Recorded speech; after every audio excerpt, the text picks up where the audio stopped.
তারা ব্যাপকভাবে মুসলমানদেরকে প্রতারিত করে থাকে এবং মুসলমানদের ঈমান হরণ করে থাকে। আমরা অত্যন্ত শান্তিপূর্ণভাবেই আগাগোড়াই আমাদের এই দাবি উত্থাপন করেছি যে আমরা বলি না যে কাদিয়ানীদেরকে বাংলাদেশ থেকে বিতাড়িত করে দিতে হবে, তাদের সকলকে মেরে ফেলতে হবে।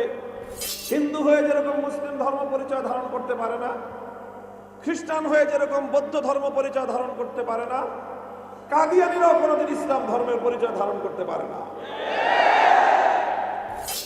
আলহামদুলিল্লাহ রাব্বিল আলামিন والصلاة والسلام على خاتم الأنبياء والمرسلين وعلى آله وأصحابه ومن تبعهم ودعا بدعوتهم إلى يوم الدين. أما بعد، أعوذ بالله من الشيطان الرجيم. بسم الله الرحمن الرحيم. ما كان محمد أبا أحد من رجالكم ولكن رسول الله وخاتم النبيين. صدق الله العظيم. আন্তর্জাতিক মজলিসে তাহাফুজে খতমে নবুয়তের উদ্যোগে আয়োজিত আজকের এই খতমে নবুয়ত সম্মেলনে উপস্থিত সংগ্রামী সভাপতি, উপস্থিত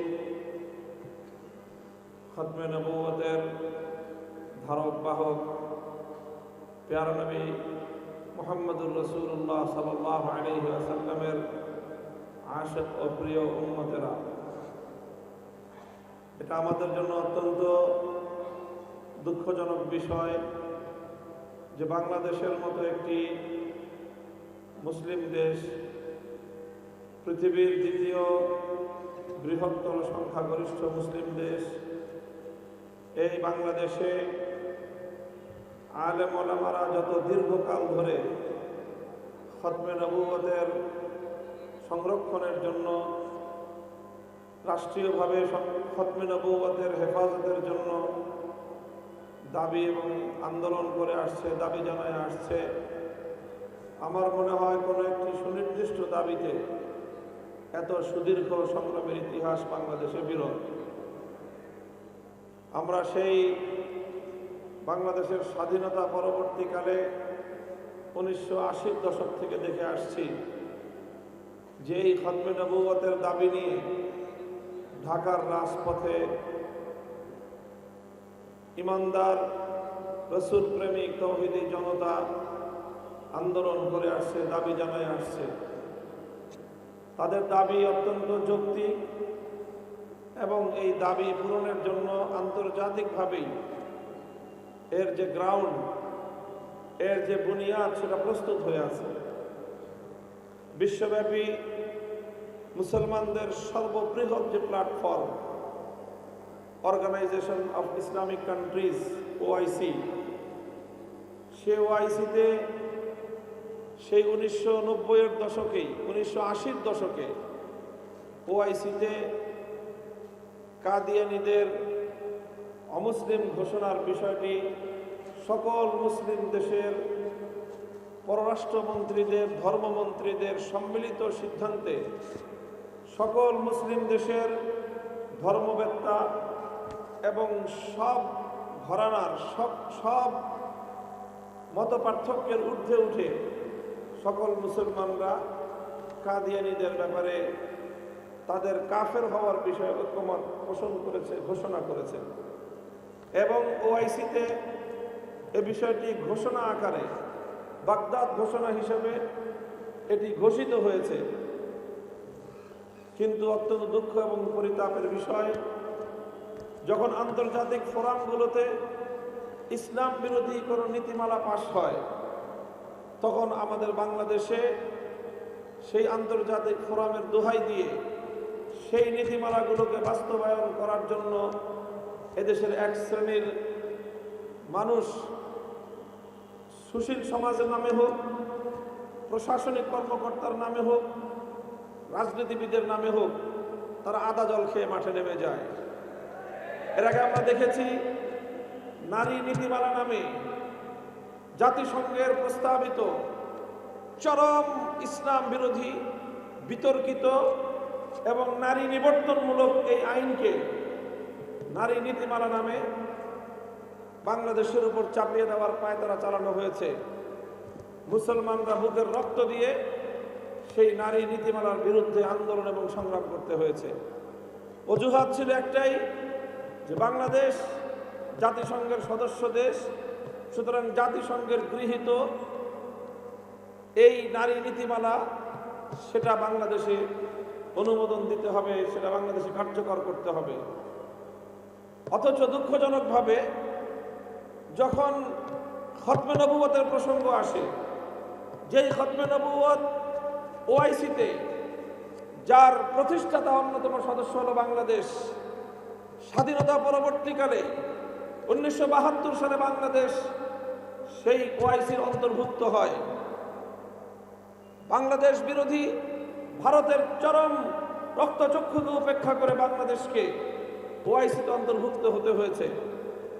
সে ওআইসি, যেটি সারা পৃথিবীর মুসলমানদের সর্ববৃহত্তর প্ল্যাটফর্ম, সেখানকার বাগদাদ ঘোষণাকে প্রায় আজ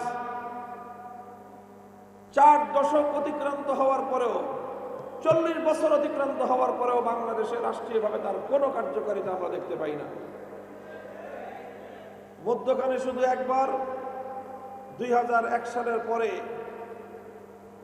জোট সরকারের প্রধানমন্ত্রী তৎকালীন বেগম খালেদা জিয়ার শাসনামলে শুধু একটা ঘোষণা এসেছিল, সামান্য কিছু বিষয়, যেই ঘোষণার মাধ্যমে কাদিয়ানী ধর্মাবলম্বীদের প্রবর্তিত, তাদের প্রচারিত বিভিন্ন বিতর্কিত এবং ঈমান বিধ্বংসী, আকীদা বিধ্বংসী, ইসলাম বিরোধী বইপত্র, সেগুলোর প্রচারণার উপর নিষেধাজ্ঞা আরোপ করা হয়েছিল। এমনকি তাদের প্রচারিত কোরআন অনুবাদের নামে বিকৃত কোরআনের অনুবাদকেও এটার প্রচারণা এবং প্রকাশনার উপর নিয়ন্ত্রণ আরোপ করা হয়েছিল। কিন্তু অজ্ঞাত কারণে আমরা দেখি যে এই বিষয়টি আর কখনোই বাংলাদেশে আইনিভাবে বাংলাদেশে এটি কার্যকর করার কোনো উদ্যোগ রাষ্ট্রীয়ভাবে আজও পর্যন্ত আমরা লক্ষ্য করতে পারিনি। অথচ বিষয়টি অত্যন্ত সিম্পল। যখনই এদেশের তৌহিদি জনতা, এদেশের ধর্মপ্রাণ মুসলমানেরা কাদিয়ানীদের বিরুদ্ধে, তাদেরকে রাষ্ট্রীয়ভাবে অমুসলিম ঘোষণার দাবি নিয়ে মাঠে নামে, আন্দোলন করে, সংগ্রাম করে, তখন এক শ্রেণীর মানুষ, এই মুরগিচোরা কবির চৌধুরীদের, মুরগিচোরা শাহরিয়ার কবিরদের মতো এই জাতীয় কিছু লোক তখনই কাদিয়ানীদের পক্ষে নেমে একটা সুর তুলে সংখ্যালঘু নির্যাতন, সংখ্যালঘু নির্যাতন। আমরা দ্ব্যর্থহীনভাবে বলেছি, কাদিয়ানীদের ব্যাপারে আমাদের একটাই দাবি, সেটা হলো যে তাদেরকে ইসলামের ধর্মের পরিচয় ব্যবহার করে সাধারণ ধর্মপ্রাণ মুসলমানদের সঙ্গে প্রতারণামূলক আচরণ থেকে তাদেরকে নিবৃত্ত করতে হবে। এটা বাংলাদেশের প্রচলিত যে কোনো আইন, যে কোনো সভ্য দেশের আইন অনুযায়ী প্রতারণা একটি ভয়ঙ্কর জঘন্য ক্রিমিনাল অপরাধ। কাজেই এই প্রতারণা দ্বারা, যে কোনো ক্ষেত্রে প্রতারণা, এটি কোনো সভ্য দেশে প্রচলিত আইন অনুযায়ীও এটি কোনোভাবে অনুমোদন পেতে পারে না। অথচ সারা পৃথিবীর সমস্ত মুসলমানদের ঐক্যমতের ভিত্তিতে কাদিয়ানী ধর্মাবলম্বীরা ধর্মের নামে এই পৃথিবীতে সবচেয়ে বড় প্রতারক এবং ভণ্ড চক্র। যেখানে সামান্য একটা বিষয়ে, সামান্য ব্যক্তিগত আচরণের ক্ষেত্রে, সামান্য ব্যবসায়িক ক্ষেত্রে, সামান্য সামাজিক কোনো প্রতিষ্ঠানের ক্ষেত্রে ন্যূনতম প্রতারণার আশ্রয় নেওয়া, এটা সকল দেশের সকল আইন অনুযায়ী এটা একটা নিষিদ্ধ এবং একটি অবৈধ বেআইনি কার্যক্রম হিসেবে গণ্য হয়। অথচ কাদিয়ানীরা যে ইসলাম ধর্মের নামে, ইসলাম ধর্মের বিভিন্ন যে পরিভাষা রয়েছে, মসজিদ, নামাজ, রোজা, কোরআন, নবী, সাহাবা, এই সকল ইসলাম ধর্মের পবিত্র পরিভাষাগুলোকে ব্যবহার করে তারা ব্যাপকভাবে মুসলমানদেরকে প্রতারিত করে থাকে এবং মুসলমানদের ঈমান হরণ করে থাকে। আমরা অত্যন্ত শান্তিপূর্ণভাবেই আগাগোড়াই আমাদের এই দাবি উত্থাপন করেছি যে আমরা বলি না যে কাদিয়ানীদেরকে বাংলাদেশ থেকে বিতাড়িত করে দিতে হবে, তাদের সকলকে মেরে ফেলতে হবে, অথবা তাদেরকে কোনো ধরনের মানবিক অধিকার থেকে বঞ্চিত করতে হবে। এই জাতীয় দাবি আমরা কোনোদিনও করি নাই। আমাদের একটাই দাবি, সেটা হলো যার যার ধর্মীয় আইডেন্টিটি তাকে যথাযথভাবে প্রদান করতে হবে। হিন্দু হয়ে যেরকম মুসলিম ধর্ম পরিচয় ধারণ করতে পারে না, খ্রিস্টান হয়ে যেরকম বৌদ্ধ ধর্ম পরিচয় ধারণ করতে পারে না, কাদিয়ানীরাও কোনোদিন ইসলাম ধর্মের পরিচয় ধারণ করতে পারে না। এ বিষয়টি বাংলাদেশে রাষ্ট্রীয় আইনে পরিণত করে অথবা প্রচলিত যে কোনো আইনের আওতায় ওআইসির ঘোষণাকে রাষ্ট্রীয়ভাবে বাংলাদেশে কার্যকর করার উদ্যোগ গ্রহণ করতে হবে। এইভাবে প্রতিটি বিষয়কে ঝুলিয়ে রেখে মুসলমানদের মধ্যে বিভেদ তৈরি করবার অথবা বিশ্ববাসীকে মুসলমানদের মধ্যে বিভেদ দেখানোর একটা ইসলাম বিরোধী চক্র সবসময় কাজ করতে থাকে। তারা দেখাতে চায় যে এই যে আহমদিয়া মুসলিম জামাত, এদের সঙ্গে অন্য মুসলমানদের বিরোধ, এই বিরোধ দেখিয়ে মুসলিম জাতিকে বিশ্ব দরবারে হেয় প্রতিপন্ন করা হয়, মুসলমানদেরকে বিভেদ পরায়ণ জাতি হিসেবে চিহ্নিত করবার পায়তারা চালানো হয়। এটা একটা আন্তর্জাতিক ষড়যন্ত্র।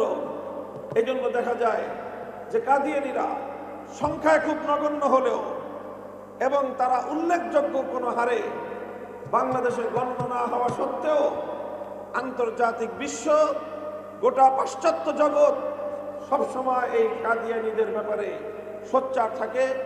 তাদের নিরাপত্তার ব্যাপারে তারা সবসময় সোচ্চার এবং সজাগ থাকে। কারণ আসলে মূলত কাদিয়ানীদের মাধ্যমে ব্রিটিশরা যে উদ্দেশ্যে কাদিয়ানীদেরকে তৈরি করেছিল, কাদিয়ানী ধর্মমতকে তারা যে উদ্দেশ্যে সৃষ্টি করেছিল, মুসলমানদেরকে বিভক্ত করা, মুসলমানদেরকে বিভ্রান্ত করা, সেই অপতৎপরতা এবং তাদের সেই কুচক্রী থেকে তাদের সেই কুচক্রীয় সিদ্ধান্ত থেকে আজও পর্যন্ত তারা নিবৃত্ত হয়নি। কাজে আমরা বাংলাদেশ সরকারকে বলতে চাই, বাংলাদেশে পদ্মা মেঘনার পানি অনেক দূর পর্যন্ত গড়িয়েছে। যদি এভাবেই কাদিয়ানীদের বিষয়টিকে তাদেরকে ধর্মীয় সংখ্যালঘু কাদিয়ানী ধর্মাবলম্বী হিসেবে ঘোষণা করে ধর্মপ্রাণ মুসলমানদের ইমানি তাদের এই আত্মার দাবিকে যদি পূরণ এভাবেই না করা হয়, তাহলে হতে পারে আবার বাংলাদেশে এই ইস্যুকে কেন্দ্র করে বড় ধরনের গণবিস্ফোরণ ঘটতে পারে। এর দায় দায়িত্ব সম্পূর্ণ সরকারকে বহন করতে হবে। বিষয়টি খুব সহজেই সুরাহা করা সম্ভব, খুব সহজে সুরাহা করা সম্ভব। ওআইসির রেফারেন্স থাকা সত্ত্বেও এই কাদিয়ানী বিষয়কে ইস্যুকে পাশ কাটিয়ে যাওয়া অন্তত দ্বিতীয় বৃহত্তম মুসলিম রাষ্ট্র হিসেবে বাংলাদেশের জন্য কোনোদিনই শোভনীয় হতে পারে না। আমরা আজকে জাতীয় মসজিদ বাইতুল মুকাররমের পূর্ব চত্বরে আয়োজিত আন্তর্জাতিক মজলিসে তাহাফুজে খতমে নবুয়তের এই সম্মেলন থেকে বাংলাদেশের সরকারকে, অন্তর্বর্তীকালীন সরকারকে আমরা উদাত্ত আহ্বান জানাতে চাই, এই বিষয়টি সুরাহার আশু পদক্ষেপ গ্রহণ করুন। কাদিয়ানীদেরকে সংখ্যালঘু হিসেবে তাদের প্রাপ্য সকল অধিকার নিশ্চিত করবার ব্যবস্থা করুন। যে কোনো শিরোনামেই হোক, কাদিয়ানীদেরকে তাদের ধর্মীয় আইডেন্টিটি, ধর্মীয় পরিচয়, আহমদিয়া মুসলিম জামাত নামে মুসলিম এবং ইসলাম ধর্ম ব্যবহার করবার, এই নামাবলী ব্যবহার করবার সকল সুযোগ থেকে নিষিদ্ধ করে, সকল সুযোগকে তাদের কাছ থেকে সংরক্ষণ করে তাদেরকে তাদের নিজস্ব ধর্মীয় পরিচয় কাদিয়ানী ধর্মাবলম্বী হিসাবে তাদেরকে চিহ্নিত করা হোক, তাদের পরিচয় নিশ্চিত করা হোক, যেন এটা নিয়ে আর কোনোদিন আমাদেরকে রাজপথে নামতে না হয়, আন্দোলন করতে না হয়, দাবি যেন জানাতে না হয়।